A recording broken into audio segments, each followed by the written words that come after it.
रोज एक नई कहानी देखने के लिए चैनल को सब्सक्राइब करें और बेल आइकन दबाना ना भूलें। पूजा अपने लंबे घने बालों से बहुत प्यार करती थी। बचपन में रपुंज़ल की कहानी सुनकर उसे भी घने लंबे बालों का शौक हो गया था। ऐसे ही संडे के दिन वो सो रही थी, तभी उसके कमरे में उसकी माँ लता आती है और जगाते हुए कहती है, अरे पूजा बेटा उठ जा, सुबह हो गई, 10 बज रहे हैं, कितना सोएगी? उठ बेटा। माँ सोने दो ना, आज संडे है वैसे भी। नहीं थप्पड़ मारूंगी, चल उठ। एक तो 10 बज रहे हैं, ऊपर से तूने परसों कहा था कि मुझसे बालों की चंपी करवाएगी। तूने इतनी जिद करी और अब करवा क्यों नहीं रही?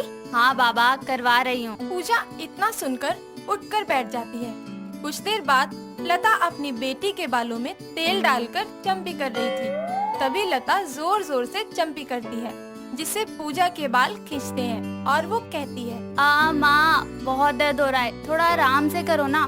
टूट गए तो मेरे बाल, घने हैं लंबे हैं। ज्यादा बन मत, बड़ा आई ड्रामा करने। चुपचाप बैठ और चंपी करवा। ज्यादा आऊ की तो बता दूंगी। लता ये कहकर प्यार से नहीं बल्कि और अच्छे तेज से उसकी चंपी करती है, जिससे पूजा चिल्लाते हुए कहती है, माँ बहुत दुखता है, आप आराम से कर लो ना। शांति से बैठ जा घोड़ी कहीं की। इतने लंबे बाल कर लिए हैं, लेकिन इनकी केयर तेरी माँ करेगी। लंबे बाल करने का शौक है, जब तक इनकी चंपी नहीं करेगी अच्छे से तो ये और कमजोर हो जाएंगे और टूटने लगेंगे। फिर बाल पकड़कर रोती रहेगी और कहेगी, माँ मेरे बाल टूट रहे हैं। और तेरे बालों से तो चमक भी चली गई है। कल सर में अंडा लगा कर रखियो आधा घंटा, समझी? चमक भी आएगी और बाल सॉफ्ट भी हो जाएंगे। सुनाई दे रहा है या नहीं? हाँ माँ सुन लिया, अब तो छोड़ दो, कितनी देर हो गई, मेरी गर्दन दुख गई चंपी कराकर। हाँ ठीक है जा, और ये जूड़ा खुलना नहीं चाहिए। पर माँ मैंने जो कह दिया सो कह दिया, चल निकल अब। पूजा अपने कमरे में जाती है और मिरर के आगे खुद को देखकर कहती है, माँ ने प्यार से मेरे बालों में ठूस ठूस कर ऑयल डाल दिया। देखो तो मैं कितनी चंपू लग रही हूँ। अब कल मुझे पार्टी में जाना है, अगर बालों से ये तेल नहीं निकाला तो मेरी बेइज्जती होनी पक्की है। ओह नो, कल तो माँ ने मुझे सर में अंडा डालने को भी कहा था, नहीं किया तो माँ खुद ही कर देंगी। हे भगवान, अब मैं क्या करूँ? माँ की बात तो मुझे हर हाल में माननी पड़ेगी। ऐसे बोलकर वो मैगजीन पढ़ने लगती है। अगले दिन उसे अपने बालों में अंडा लगाना पड़ता है। कुछ देर बाद वो अपना हेयर वॉश कर लेती है, जिसके सूखने के बाद वो अपने बालों को छूकर कहती है, हाय मेरे बालों में से कैसे अंडे सी महक आ रही है, ये तो मुझे बर्दाश्त ही नहीं हो रही। लेकिन छूने पर तो कितने सॉफ्ट भी तो लग रहे हैं यार।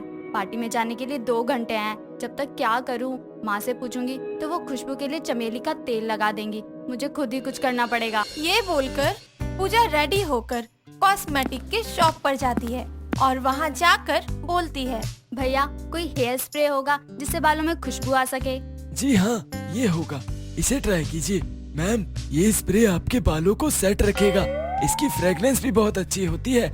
इससे आपको 2 फायदे होंगे, आपके हेयर फिक्स रहेंगे प्लस खुशबू भी अच्छी आएगी। ओके थैंक यू भैया, आप ये दे दीजिए। कुछ देर बाद वो घर आ जाती है, अपने बालों पर उस हेयर स्प्रे को लगा लेती है, जिसके बाद उसके बालों से बहुत अच्छी खुशबू आती है।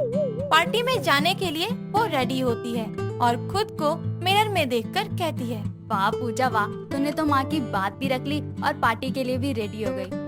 इस स्प्रे से अच्छी खुशबू आ रही है। अब मैं रेडी हो जाने के लिए बालों को ऐसे ही खुले करके जाती हूँ। कुछ देर में वो पार्टी में पहुँच जाती है, जहाँ डांस हो रहा होता है। तभी पास खड़ी लड़की उसे अचानक से धक्का देकर कहती है, अरे पागल हो क्या? छी, क्या गोबर सा लगा कर आई हो अपने सर में?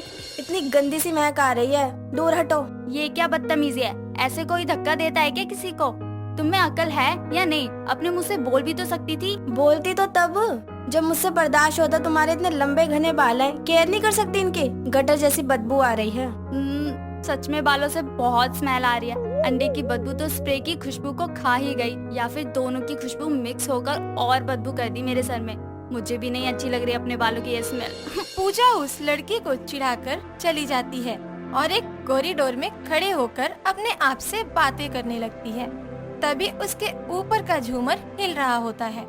ऋषि नाम का लड़का उसे बहुत आवाज देता है ताकि वो हट जाए, लेकिन पूजा अपनी धुन में होती है।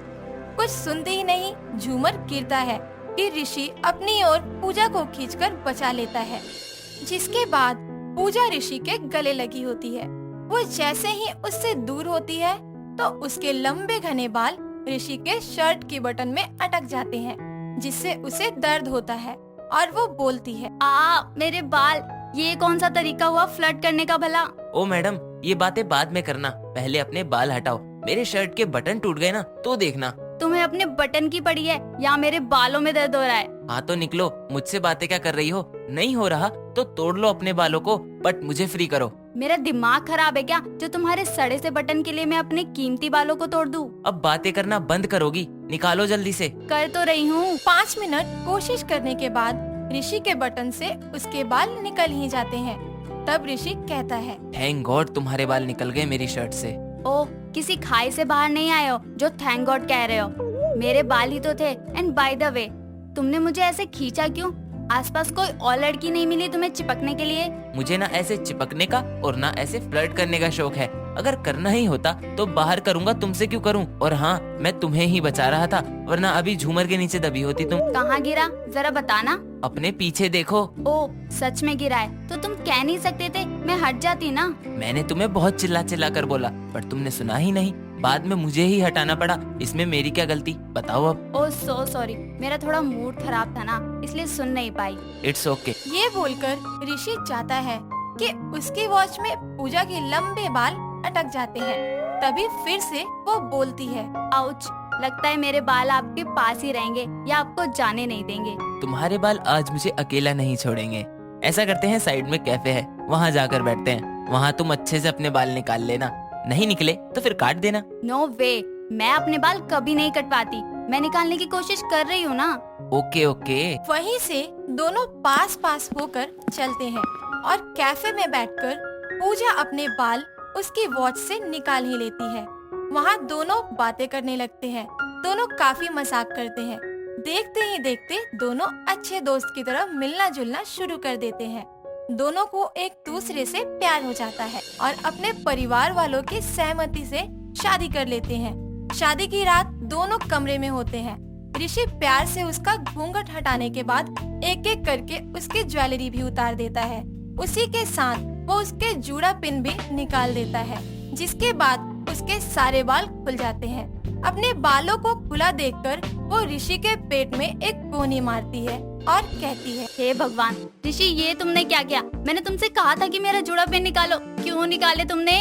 तो क्या हो गया? तुमने घूंघट और ज्वेलरी के लिए बोला नहीं ना, इसलिए मैंने ये भी निकाल दिया। अब मेरे बाल कैसे बनेंगे? तुम्हें पता है ना कितनी मुश्किल से बंधे थे ये। तो क्या हो गया, मैं बांध देता हूँ। मुझसे तो संभलते नहीं, तुम कैसे करोगे? कर दूंगा, बस तुम देखती जाओ। ऋषि उसका जूड़ा बांधने की कोशिश करता है, लेकिन उसके लंबे बालों को वो और उलझा देता है। जिसके बाद पूजा अपने बालों की ऐसी हालत देखकर कहती है, ऋषि ये तुमने क्या किया? तुमने मेरे सारे बाल उलझा दिए, हाय। जान, पूजा बेबी, मैंने ना ये जानबूझकर नहीं किया, प्लीज माफ कर दो। तुम्हें माफ करूं? ऐसे कैसे? ये बोलकर पूजा ऋषि को जोर से पिलो उठाकर मारती है, जिससे ऋषि बेड पर गिर जाता है और अपना रुद्र रूप दिखाकर पूरी रात पूजा उससे अपने बाल सुलझवाती है। अगली सुबह तक ऋषि यही करता है। बेचारे की आंखों के नीचे डार्क सर्कल्स आ जाते हैं और रोते हुए वो कहता है, कभी किसी मोटे लंबे घने बालों वाली लड़की से शादी मत करना, वरना आपके साथ भी वही होगा जो मेरे साथ हुआ है। पिंकी एक बहुत ही सुंदर और पढ़ी लिखी लड़की थी। उसके लिप्स नेचुरली बहुत पिंक थे, जिससे सभी लड़के उस पर मरते थे। साथ ही वो अपने पिंक लिप्स को और भी ज्यादा पिंक बनाने के लिए पिंक लिपस्टिक के हर शेड को खरीदा करती थी, जैसे कि light pink, hot pink, baby pink, magenta pink इत्यादि। परिवार में उसकी मम्मी दीपाली और पापा भुवन रहते थे। ऐसे ही एक दिन पिंकिट मार्केट जा रही थी। तभी रास्ते में दो लड़के उसे छेड़ते हैं और बोलते हैं, अरे ओ जाने मन, कहाँ जा रही हो ये गुलाबी गुलाबी होठों के साथ? अबे ओ मवाली, एक कान के नीचे बजाऊंगी ना, पूरा कानपुर हिल जाएगा तेरा, समझा? कान के नीचे नहीं जाने मन, होठों पर दे दो। अबे ढक्कन फुट यहाँ से, वरना दूंगी एक। अरे ऐसा क्या करोगी जान, जरा हमें भी तो बताओ। रुक, अभी बताती हूँ मैं तुझे। पिंकी बैग से पेपर स्प्रे निकालकर दोनों लफंडरों की आंखों में डाल देती है और वो दोनों वहाँ से चिल्लाते हुए भाग जाते हैं। ऐसे ही एक दिन पिंकी अपने कमरे में बैठकर एफबी चला रही होती है कि चेतन नाम के एक बहुत ही हैंडसम से लड़के की उसके पास रिक्वेस्ट आती है, जिसे वो एक्सेप्ट कर लेती है। दोनों मैसेज पर खूब बातचीत करते हैं और धीरे धीरे उनमें गहरी दोस्ती हो जाती है। ऐसे ही वक्त बीतता जाता है और उनकी दोस्ती प्यार में बदल जाती है और दोनों एक दूसरे से अपने प्यार का इजहार करने के लिए पार्क में मिलते हैं। हाय चेतन, कैसे हो? अच्छा हूँ, तुम बताओ। Pink clips, pink clips, pink clips, हर पल तुझको करते मिस। मुझे तुमसे और तुम्हारे इन पिंक क्लिप से बहुत प्यार है। I love you so much. I love you too Chetan. ऐसे ही वक्त बीतता जाता है। दोनों अपने घर वालों को अपने रिश्ते के बारे में बता देते हैं और उनके घर वाले उनके रिश्ते को मंजूरी देकर अगले ही महीने उनकी शादी करवा देते हैं। ऐसे ही समय बीतता रहता है। पिंकी घर की सारी जिम्मेदारियां अच्छे से संभाल लेती है और सबको बहुत खुश रखती है। ऐसे ही एक दिन उसकी सास तरुणा उससे बोलती है, अरे ओ करमजली, आज खाना मिलेगा या नहीं? बस पूरा दिन सजती सवरती रहती है। आई माँ जी। अरे ओ नासपीटी, कल मेरा छोटा बेटा घर वापस आ रहा है तो कल सारा उसकी पसंद का खाना बनाना है तुझे। जी माँ जी, आप बता देना क्या बनाना है। ऐसे ही अगले दिन पिंकी अपने देवर समीर के लिए उसके मनपसंद सभी पकवान बनाती है। कुछ देर बाद समीर वापस अपने घर आ जाता है और अपनी माँ के पैर छूकर कहता है, कैसी हो माँ? आपने ज्यादा मिस तो नहीं किया मुझे? बेटा पता भी है तुझे मैंने कितना याद किया तुझे। अरे आप सब बातें ही करते रहेंगे या उसे पानी भी पीने देंगे? ये लीजिए देवर जी पानी। अरे हाँ, ले समीर। अरे ये मेरी नई भाभी है क्या? वैसे भाभी जी आप बहुत अच्छे लग रहे हो। Thank you. पहली ही नजर में समीर अपनी भाभी को देखकर उसके पिंक लिप्स पर लट्टू हो जाता है और उस पर चुपके चुपके नजर रखता है। कभी उसे रसोई में बाहर से देखता है तो कभी छत पर। ऐसे ही वक्त बीतता रहता है। एक दिन पिंकी अपने मिरर के आगे बैठकर तैयार हो रही होती है कि तभी उसके रूम के बाहर से जाती हुई उसकी सास उसे देख लेती है। तो वहीं पिंकी उस वक्त अपने होठों पर कुछ लगा रही होती है। कुछ देर बाद उसकी सास तरुणा अपने बहू के कमरे में छुपकर आती है और वही लगा लेती है जो उसकी बहू लगा रही थी। अरे पता नहीं कौन सी लाली लगा रही थी वो अपने होठों पर, जरा मैं भी लगा कर देखती हूँ, फिर मैं भी अपनी बहू की तरह सुंदर बन जाऊंगी। तरुणा जल्दी से लिपस्टिक की जगह काजल उठाकर बिना शीशे में देखे काजल अपने होठों पर लगा लेती है और बाहर अपने पड़ोसन के पास चली जाती है, जहाँ सभी लोग उसे देखकर उसका मजाक बनाते हैं। वो गुस्से से वापस अपने घर आती है और पिंकी से बोलती है, अयो कलमुही, नासपीटी, बेशरम, ये क्या किया तूने? मैंने क्या किया है माँ जी? और ये आपने अपने होठों को इतना काला क्यों कर रखा है? तेरा ही तो है ये, तेरे कमरे में रखा था। अरे तू लगाती है इसलिए मैंने भी लगा लिया इसे, ताकि मेरे भी होठ अच्छे दिखें। ओफो माँ जी, तो आप मुझे कह देती ना, मैं दे देती। ये आपने लिपस्टिक नहीं बल्कि काजल लगा लिया है अपने होठों पर। ऐसे ही वक्त बीतता जाता है।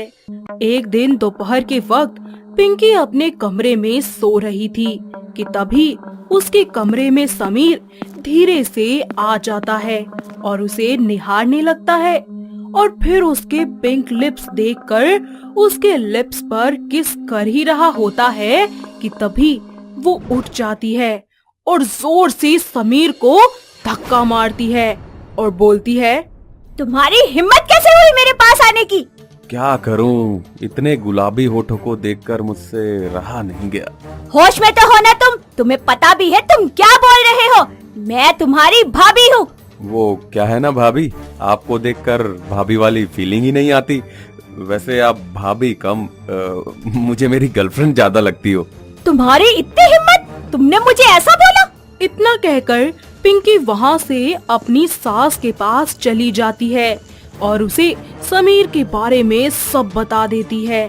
लेकिन तरुणा पिंकी का विश्वास नहीं करती और कुछ दिनों तक समीर उसे ऐसे ही परेशान करता रहता है। तभी वो समीर की असलियत सबके सामने लाने के लिए एक प्लान बनाती है और अपने कमरे में कैमरा छुपाकर लगा देती है।